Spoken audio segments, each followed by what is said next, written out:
have observed robust and at times difficult engagements on the fiscal framework, discussions that touched the core of our national priorities, the burden on our households, and Parliament's constitutional mandate to act in the best interest of the people. These engagements have now culminated in a decision that reaffirms both the authority of Parliament and the imperative of people-centered governance. For the past 3 weeks, parties have been engaged in consultations amongst themselves and the National Treasury. The discussions required maturity above all and were all intensely focused on achieving consensus, which was necessary to resolve the budget impasse.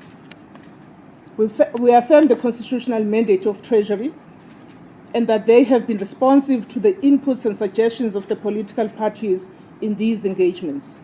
This demonstrated that no one party is the alpha and omega in providing solutions for South Africa.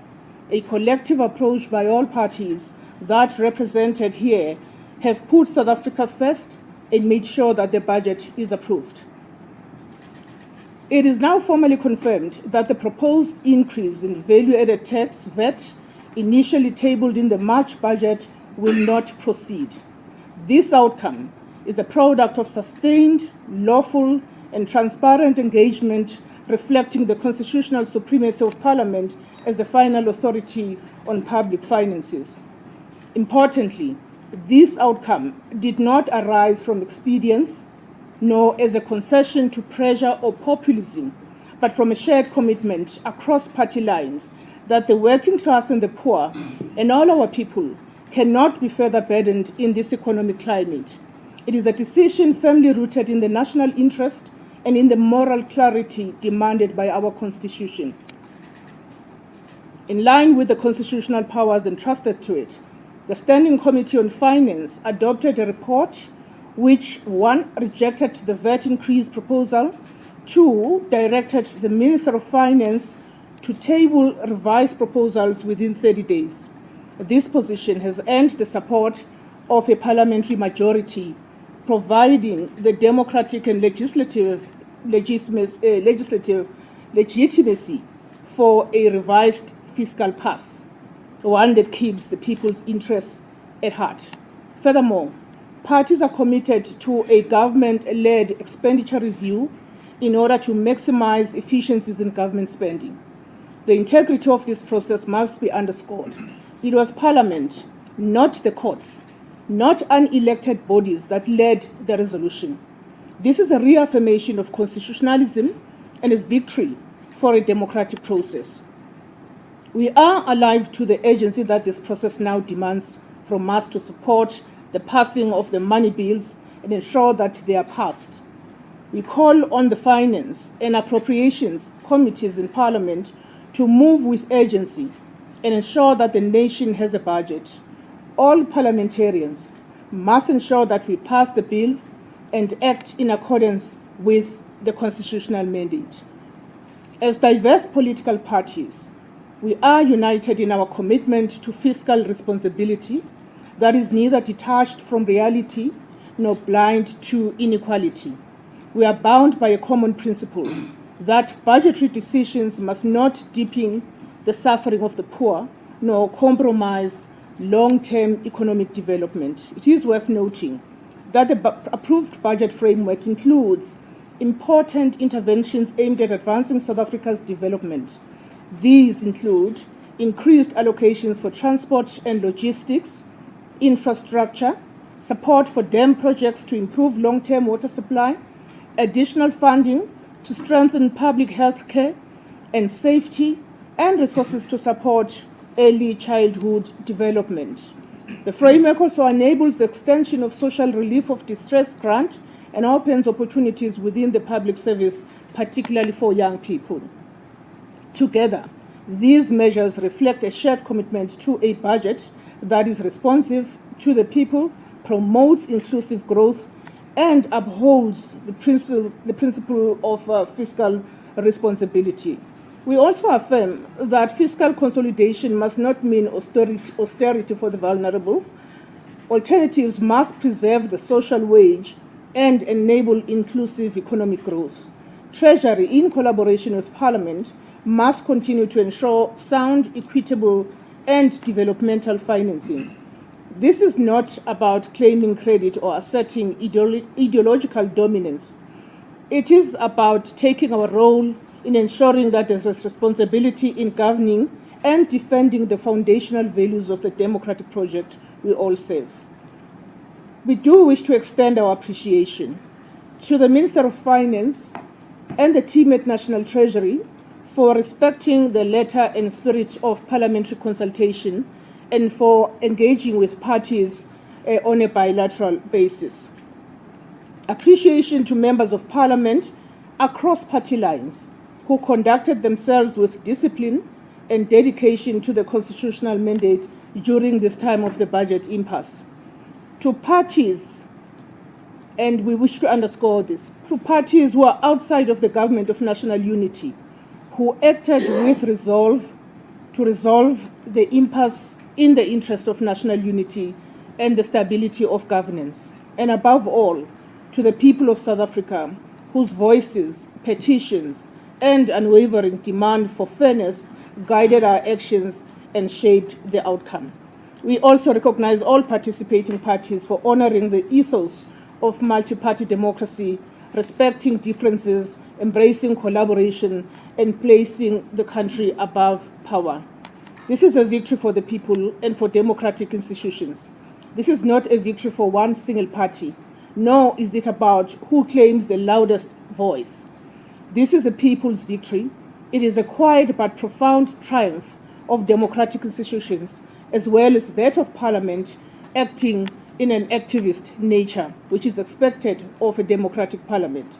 The withdrawal of the VAT increase, the reaffirmation of parliamentary oversight, including executive role in implementing, and the recalibration of fiscal priorities together represent a democratic maturity that must be defended and deepened. We recommit ourselves to the path of constructive dialogue, to ethical governance, and to ensuring that public resources uplift our people, stimulate inclusive economic growth, and bring us closer to a truly just and prosperous society. As I conclude, the next steps will include the following. A revised finance bill is expected to be tabled in Parliament. The legislative process that follows will be monitored and shaped by the shared developmental priorities, including shared strides towards inclusive economic growth, as expressed in the statement. We will continue to communicate transparently with the public and stand ready across party lines to ensure that the interests of the people remain the center of our fiscal policy and public governance. We end there. At this point, I'd like to call on the Secretary General of the African National Congress to deliver the message on behalf of the ANC.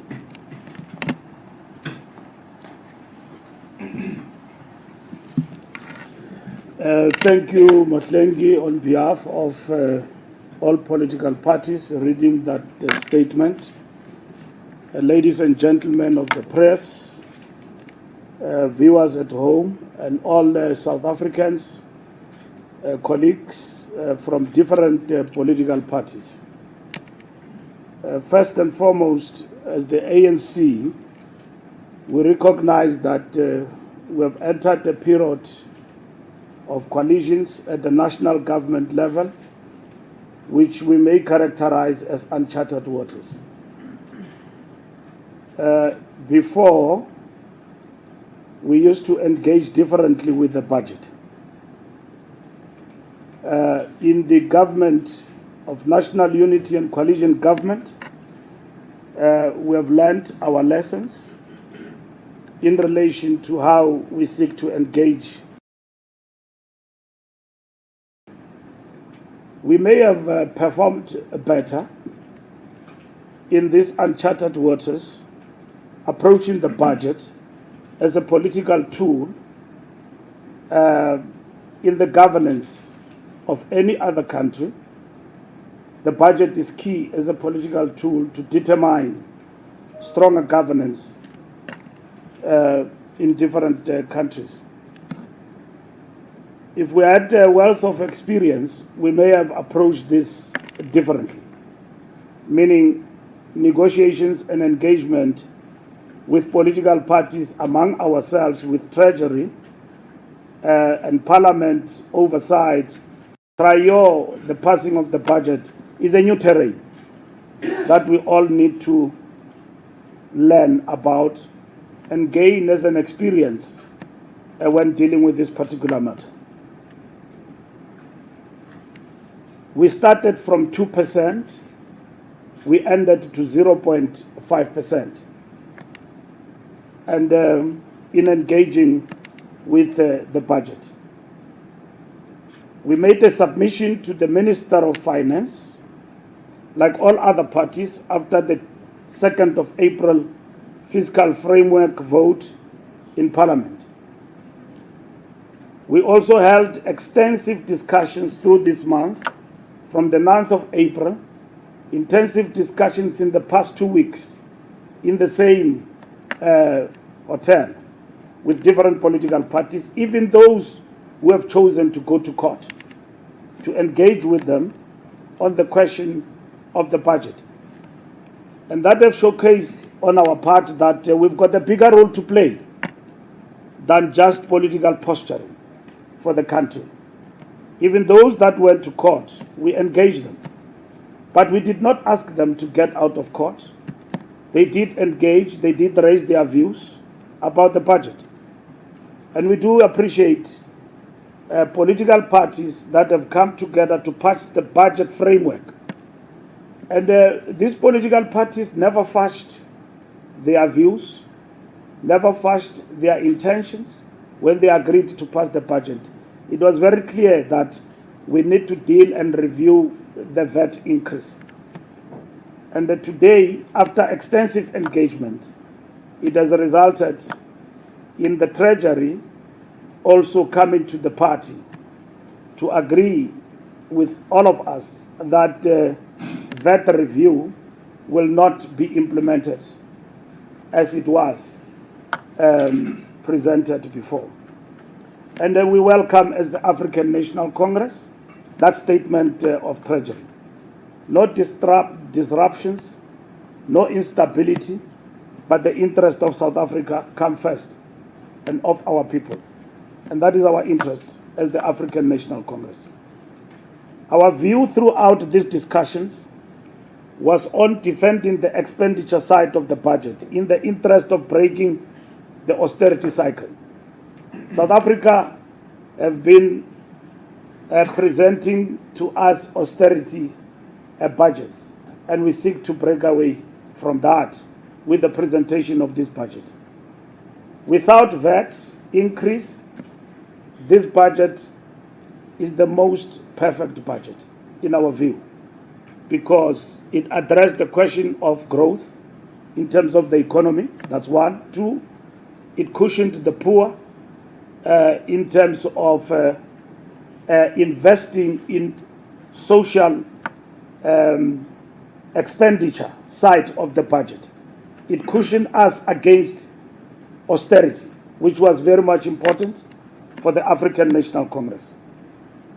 We explained the importance of inflation rate increases in other social security items and the retention of the of the SRD grant. We also pointed out the importance of increased allocations towards frontline services such as education and health to deal with the shortage of teachers and doctors in the public sector. Overall, our viewpoint was that political parties must think of alternatives to the VAT that also sustain the post-austerity cycle reflected in the budget. And this is exactly what has happened, and this is the result that we have actually welcomed here today. What Treasury is telling us is that where will the alternative means come from in terms of the budget? Treasury is addressing that particular point. We need to go backward to reset the pattern in terms of the budget. We agree with that. Overall, our viewpoint was that We believed then, as we still do, that the minister has the power to initiate and withdraw any changes to the VAT in terms of the VAT Act. Of course, there is a court case that is currently underway, and the courts will decide whether the current wording of Section 7(4) of the VAT Act is constitutional or not, as the DA seeks to suggest.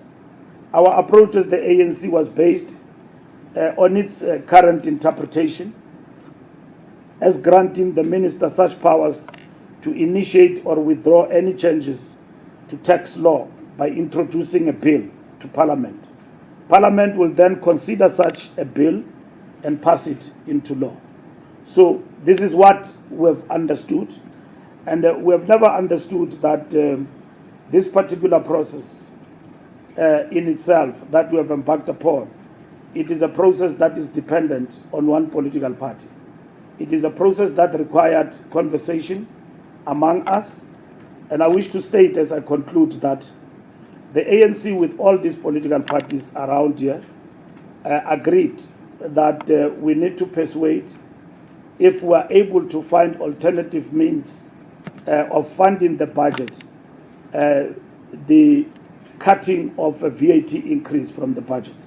And this week, we concluded those discussions, which started yesterday, and we got a favorable response from the minister that indeed there is a possibility that this could be done, and subsequent to that, a statement was issued to this end. So which means what has happened in terms of this process of engagement have brought us to where we are today, that the VAT increase will be cut from the budget as we reset the budget. As we reset the button on the budget. So we're very much happy about that process. It basically takes us forward, and it takes South Africa forward. We will engage continuously with political parties with regard to the process of resetting the button on the process of the budget going forward. Thank you very much.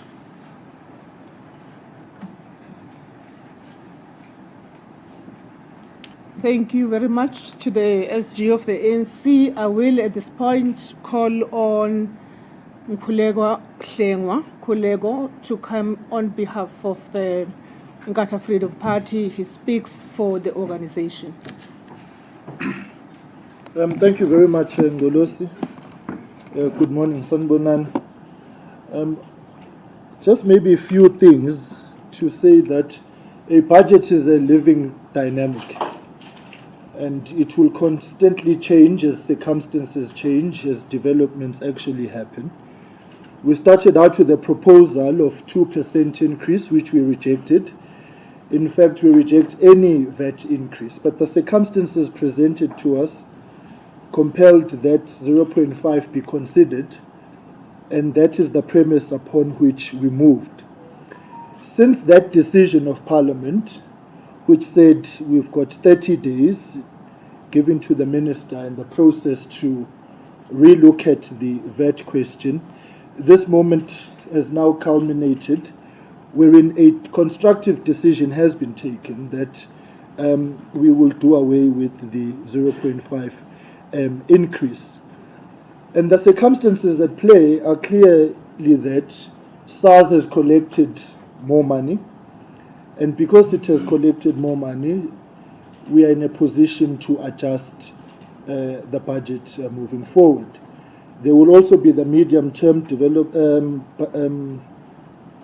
budget policy statement in October, which will further refine the process moving forward. There is urgency in having agility in the budget. But we do want to reject the notion that has been presented by National Treasury in their statement, wherein they say that because of this withdrawal of the VAT, the social security nets will now have to be withdrawn. That is not the outlook we want to embark upon.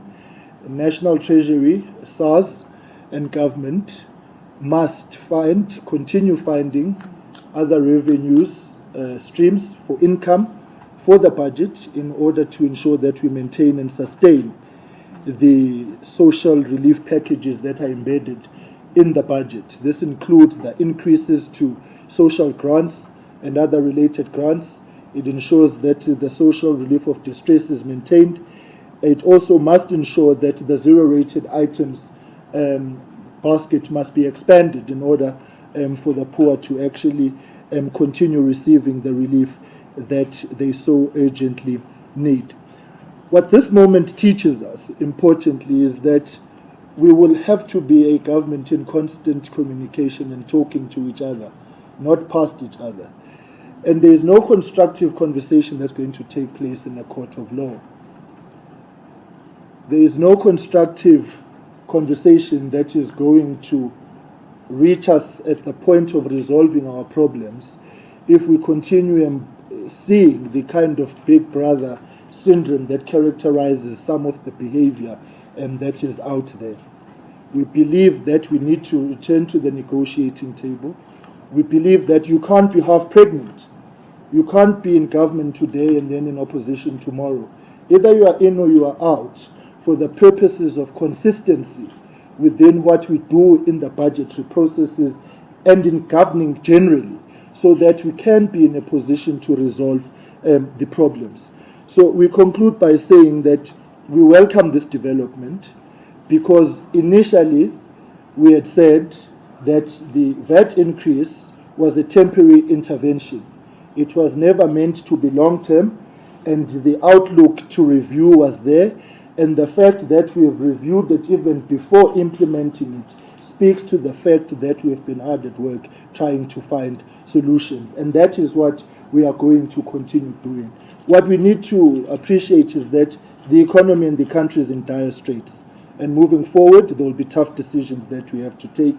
If you look at IMF, amongst others, downgrading or revising downwards rather our growth outlook, all those circumstances combined mean that tough decisions lie ahead. But the reality of it is that a budget is a living document, and it has been this collective here that has been able to save the day, and we believe that anybody else who masquerades as the messiah of this moment outside this collective is wholly misplaced and misguided in terms of what is actually happening. We've been hard at work, and the IFP wants to thank the colleagues for the very difficult and constructive conversations that we have had, and that's what we need to continue doing. We're not going to find our solutions in the courts or in the streets. It's the tough conversations around the table, and today is a victory for South Africans delivered by this collective. Thank you. May I at this point invite the President of Action SA, Mr. Herman Mashaba.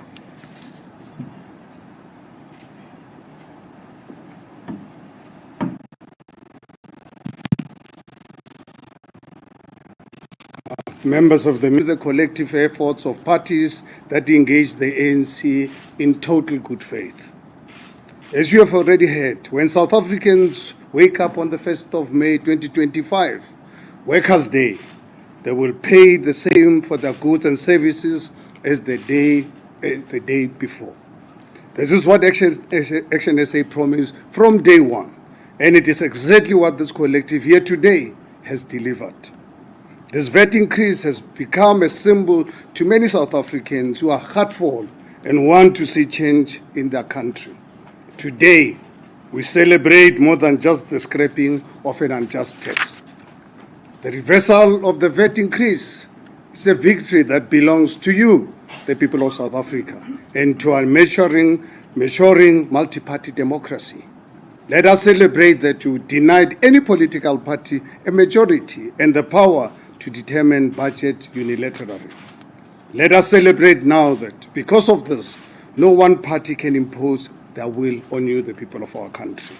Let us celebrate how you spoke out against the VAT increase, how your voice was heard by the parties gathered here today. It is with humility that acknowledge this achievement was made possible by the political parties before you today, who acted on their wishes, unlike those within the GNU who merely claim to fight for you. The parties gathered here today have worked together, both inside and outside the GNU, in the best interest of the South African people. However, as the President of Action SA, let me share our unique perspective and role in shaping of this event. As you know, Action SA is not a member of the GNU.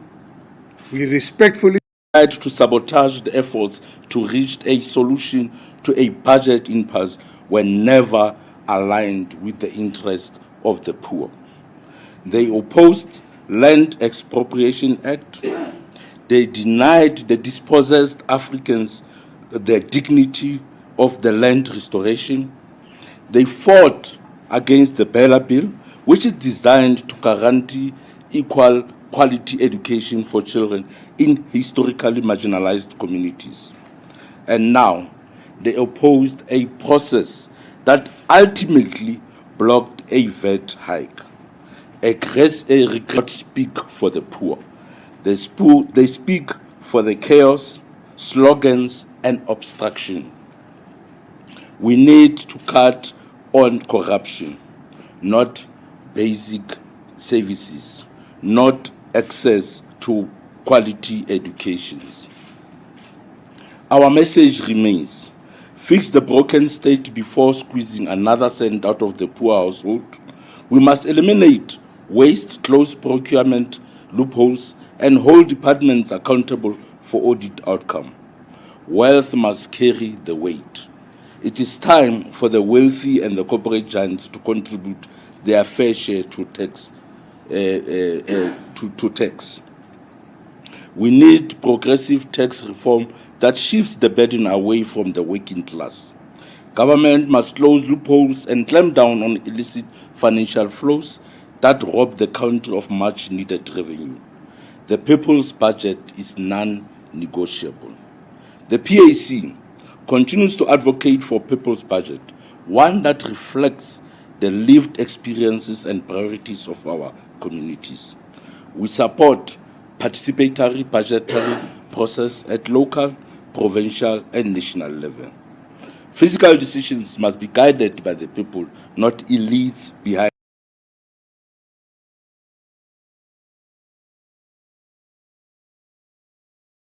closed doors. Jobs and rural development. Invest in infrastructure, skills development, and industries that create jobs and dignity, not inflated bureaucracy and redundant administration. The Pan-Africanist Congress of Azania, PAC, stands for African dignity, economic justice, and accountable government.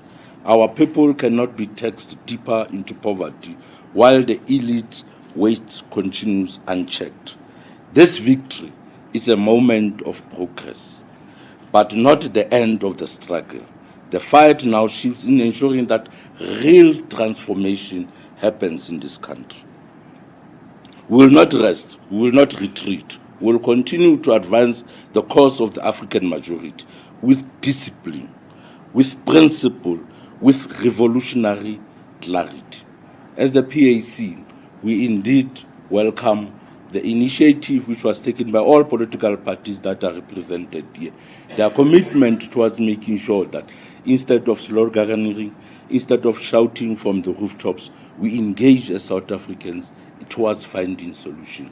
I thank you.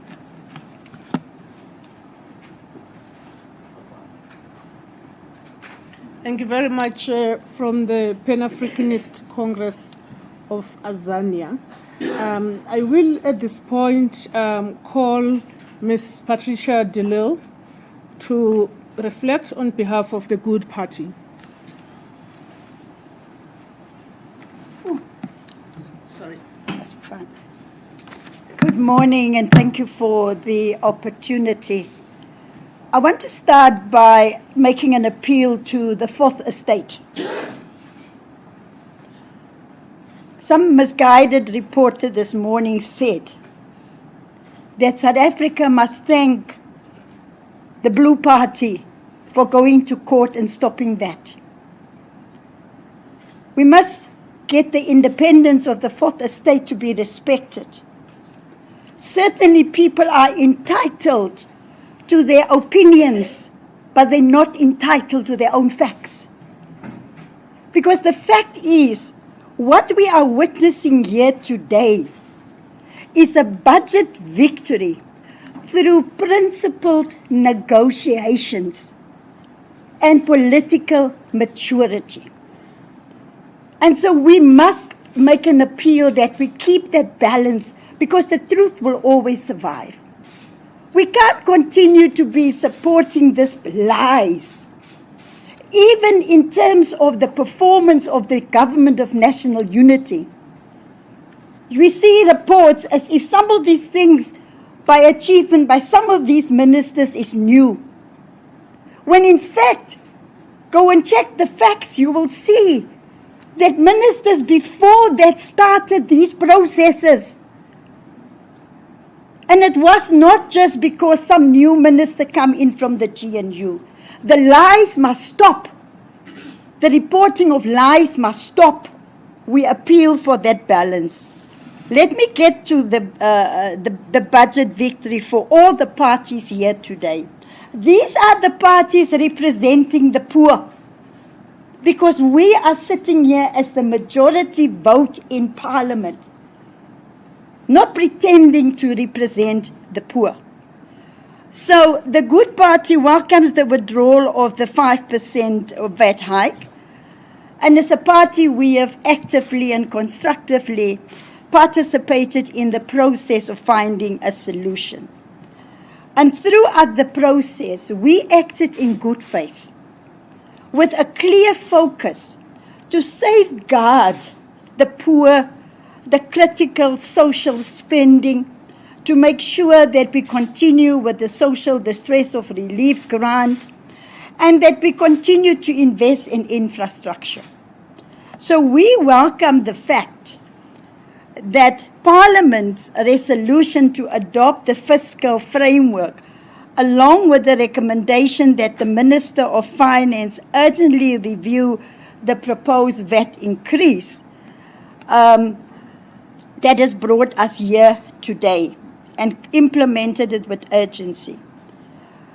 And this recommendation and the outcome of that, it is rooted in principled negotiations by all of us sitting here today.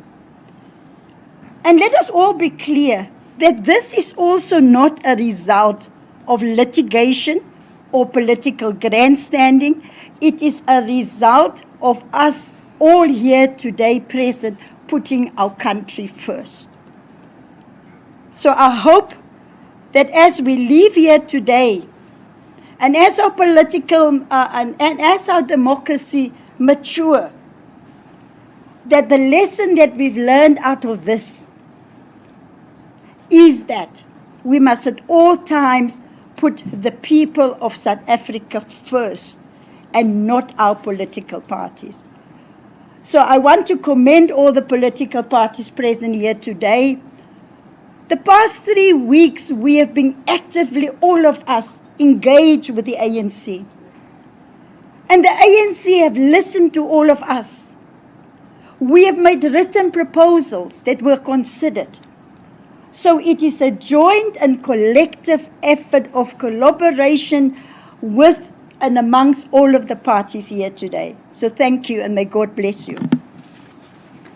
Thank you, Auntie Pat. I must bless you also.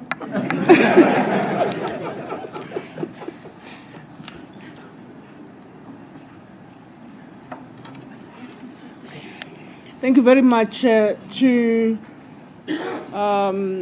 Auntie Pat from the Good Party for those reflections.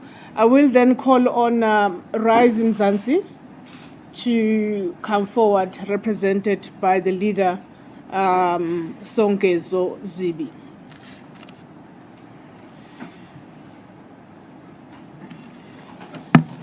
Thank you very much, and good morning. One of the most important things about the culmination of this process was that the finance minister needed to own the decision. and make the announcement first. Because the role of the Treasury is written into our Constitution. It enjoys a certain level of independence that must never be compromised. I also want to thank him for engaging earnestly with the proposals that have been put forward by political parties. He has made Treasury officials available to carefully consider the proposals put on the table. So as we do this and as we move forward, it is important that we understand that we cannot create a scenario where we have a Treasury only in name, but not in substance. We have an outcome today that the Finance Minister feels comfortable to own, together with the parties that hold a majority in Parliament right now. That is the first thing I want to say. The second thing I want to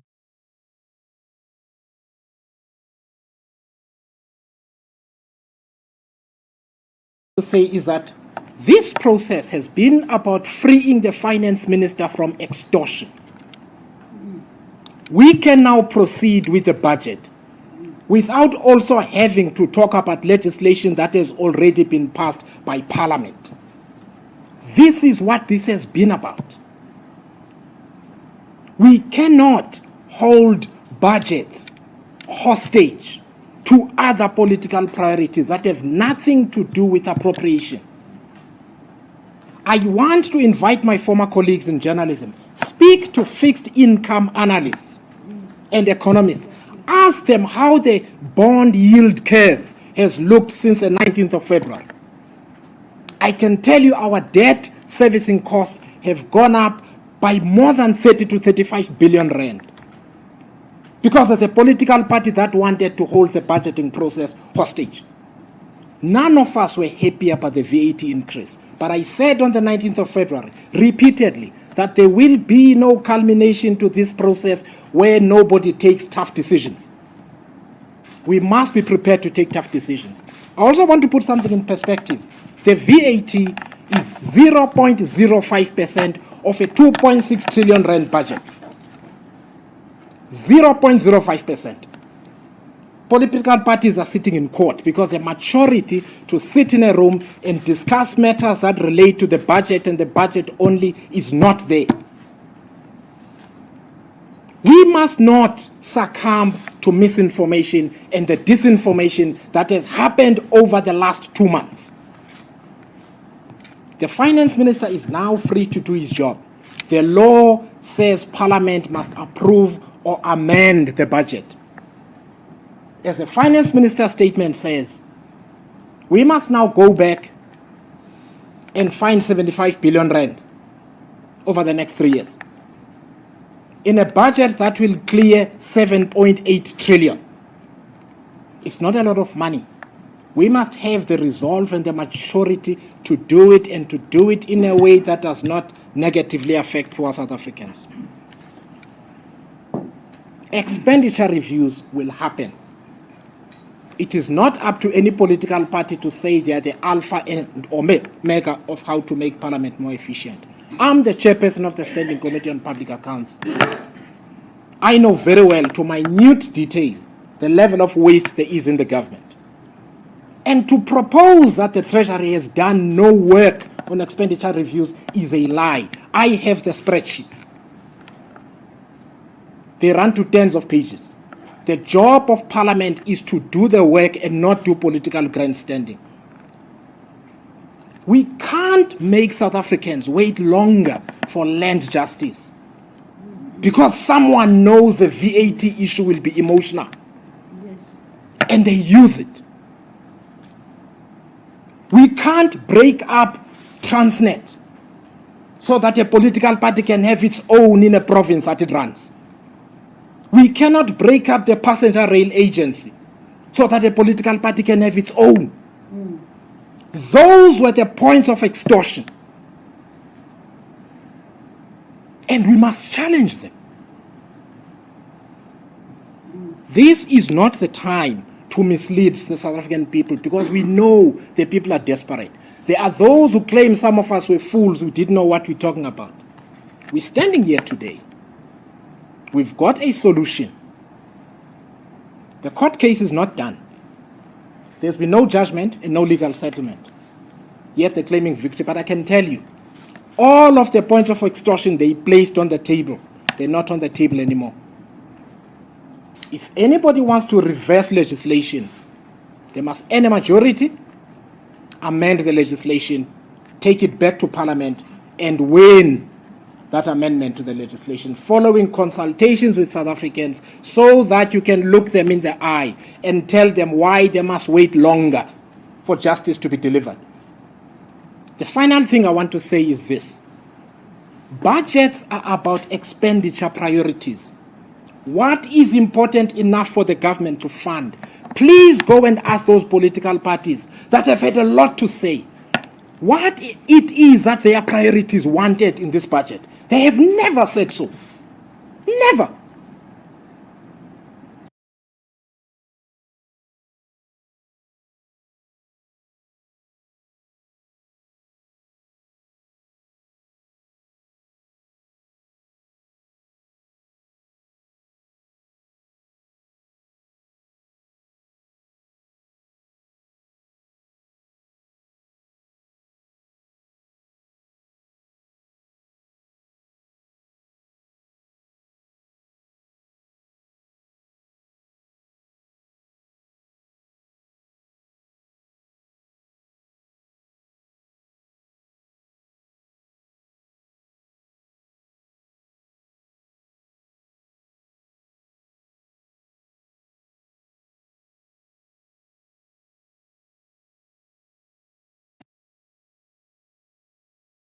They have never said so. Never.